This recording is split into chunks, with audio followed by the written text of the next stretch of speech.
At the time, I was traveling through Eastern Europe when I came across a story of a curse that involved a hitchhiker who was found on an abandoned road. I used to be the type of person who would rush into something like that. I wish I hadn't. The residents in the area provided me some sound advice regarding the route that was located on the outskirts of the town. The advice was straightforward. If it's becoming dark outside, avoid driving on Zavodska Road. I inquired as to whether this was because of gangs, punk children, or looters.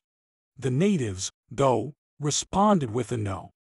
They told me not to just think about myself, but also my friends and family, because I was under the curse of Avtostopnik, which is Ukrainian for the hitcher. I was interested, but I lied and told that I would heed their cautions instead. Later on that evening, I decided to go for a drive to Zavodska Road. The route was depicted on the map as having a beginning and an ending with dead ends that branched off to the left and right. Zavodska stretched for a total of 6 kilometers. However, the distance in a direct line between its commencement and its conclusion was just 1 kilometer. Due to the winding nature of the road, the journey ended up being 6 times longer than it should have been. I had finally made it to the fork in the road that headed onto Zavodsk. The approach looked just the same as every other peaceful country road I had traveled on the way here.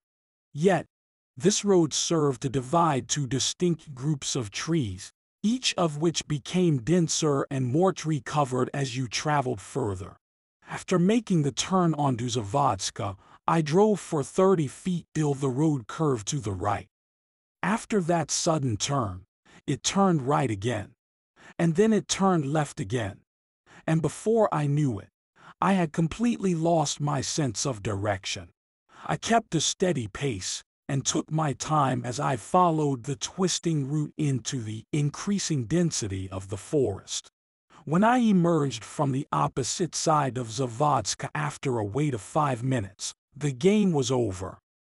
I could turn left or right, but there was no turning back onto Zavodska Road. The residents in the area claimed that traveling along the road was comparable to playing Russian roulette. People, for the most part, had good fortune, and the curse did not materialize. But the curse would be activated if, while driving, you switched off your headlights for 1 minute and then turned them back on again. This would continue until the curse was broken. I turned off my headlights and made my way back into Zavodsk at a slow speed. Without my lights, my vision was severely impaired, and I could only see about 5 feet in front of me. A minute passed. After that, too, after turning my lights back on, I noticed something in front of me almost instantly. On the right side of the road, there was a figure standing. Its arm was extended, and it was hitchhiking with its thumb raised. As I got closer, I could make out the individual features of the figure. It was a male figure. Someone living on the streets while dressed as a priest, complete with a soiled collar.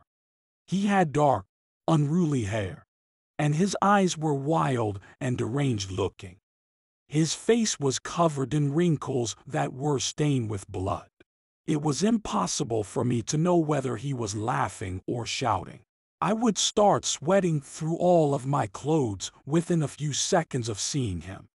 I pressed down on the gas pedal to go ahead of him more quickly.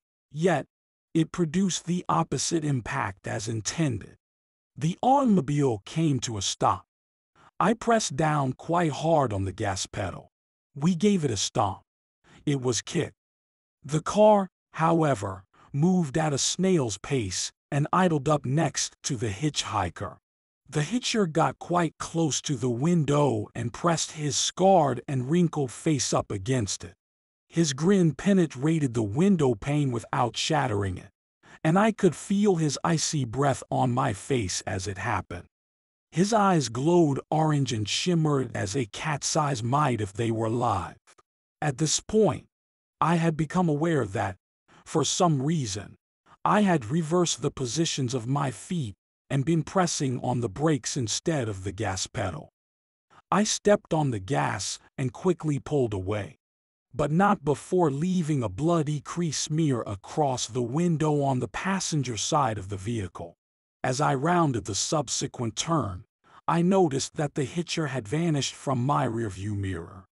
In spite of this, he emerged once more, twice more, and 3 times more along the shoulder of the road as I attempted to exit Zavodska.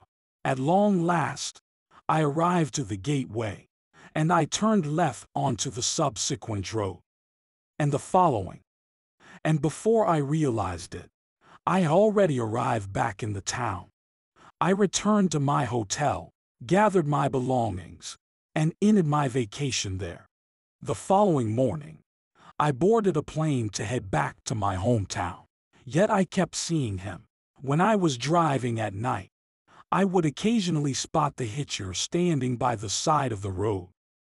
This did not happen very frequently. He introduced himself with nothing more than a smile and a wave. After that, he started to sprint out into the street and get in front of my car as quickly as he could. After that, he started making attempts to leap onto the moving vehicle.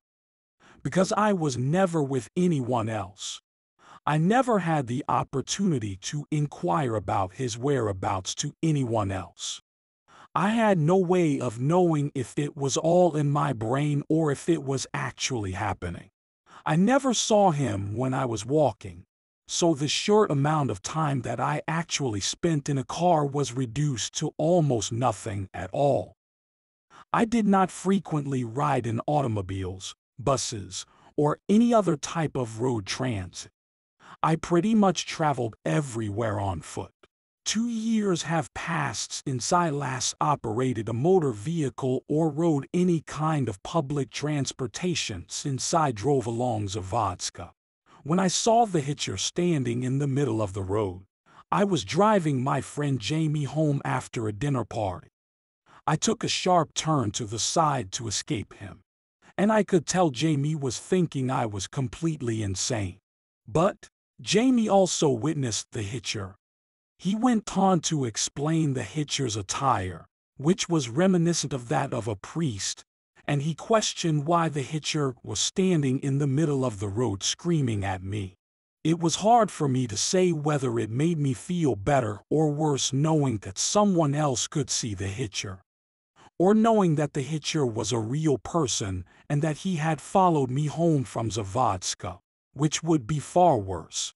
When a week had passed, Jamie gave me a call and informed me that he had once more encountered the hitcher as he was out on a drive with his wife.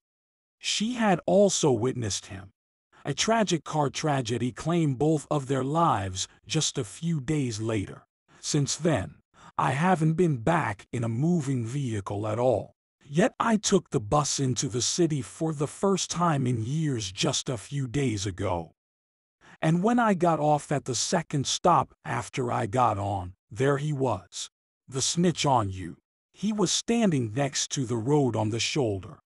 And he had my friend Jamie with him, as well as Jamie's wife, who both appeared to be dead but were actually only horribly decayed.